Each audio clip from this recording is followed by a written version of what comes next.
when I was, basically I was in Venice Beach, California, like around 1997. I was shooting for Playgirl magazine, and I was trying to get famous by any means I could find, you know. I had read some, you know, motivational books. It wasn't this one in particular, but I'm constantly reading motivational books. But it was a Tony Robbins book, Unlimited Power, and I had basically read it and immediately said I'm going to be the most celebrated entertainer of all time in the history of the world. When I went to shoot for the magazine, I also went down to Venice Beach in a cowboy persona, and I played on the beach. And I was ignored the entire time on the boardwalk. And the photographer said, "Why don't you play in your underwear?"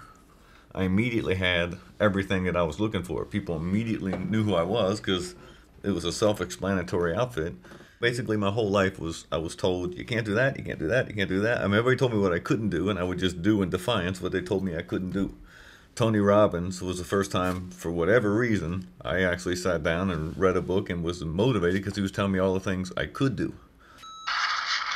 Naked Cowboy for hire. But I walk around with this kind of stuff in my head, you know, when I'm running and training and everything else. And I'm all about quality and quantity. I have unlimited wealth. I have bank accounts in abundance with billions of dollars in liquid cash. I have stocks and bonds and CDs worth billions of dollars. This lasts for hours and hours, like 27 different data pieces in here, which are this full document. Again, so I'm constantly polishing and creating and thinking of the world that I want to live into, and I go out every single day doing the simple, you know, one thing I do, which is just go to Times Square and work religiously, methodically every single day. My personality was one of, I'm coming here to serve the people. I didn't even collect tips. I didn't even know about tips. I thought I was just going to get famous because people were going to see me and they were going to put me immediately in a Calvin Klein ad. I was like $40,000 in credit card debt after about 4 years of working as a naked cowboy before I even took $1, and it's because a lady tried to give me a $5 bill and tried to put it in my boot, and I said, go ahead. When I took the dollars that day, and because of the $5 that started it, I had like $40 at the end of the day, which was enough to pay for my biggest expense, which was parking. And then I wrote tips on the boots, made over $600 the next day.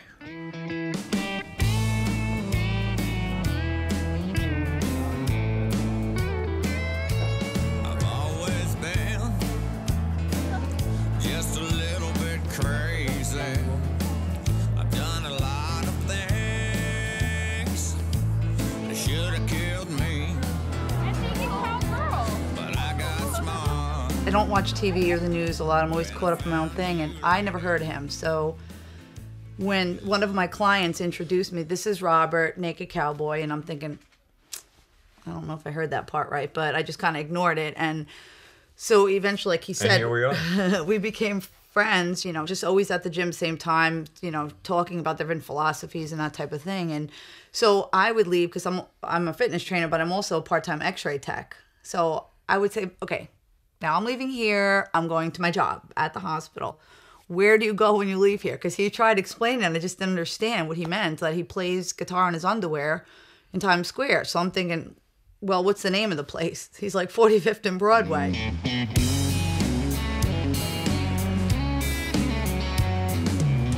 Don't need no sign on my pickup truck. Don't need to advertise when it comes to love. I'm always ready to lend a helping hand.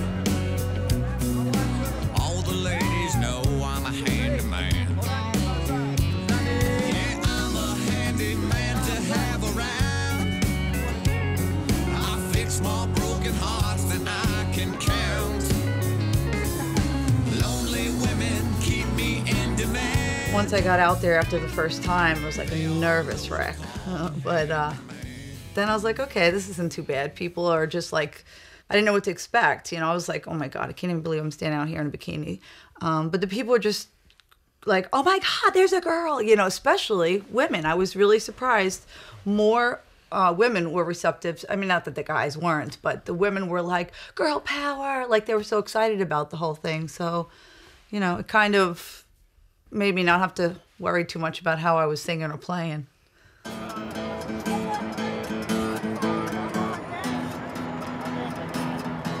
Come on, people, jump in. Don't be shy.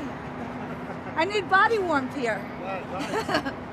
Naked Cowboy. You gotta do what you gotta do. have the kind of a dual reality where I go there, I get naked, and everybody, hey! You know, and I'm at the, you know, I walk into Times Square where the greatest number of people know me and will be looking for me and will immediately recognize me. So I go out there and I have this high, you know, everyone loves me. It's the greatest thing in the world. They're taking pictures. And then I put on my normal clothes. I leave and I'm in complete obscurity. Nobody knows who I am. I'm Robert Burke, and it's just the opposite.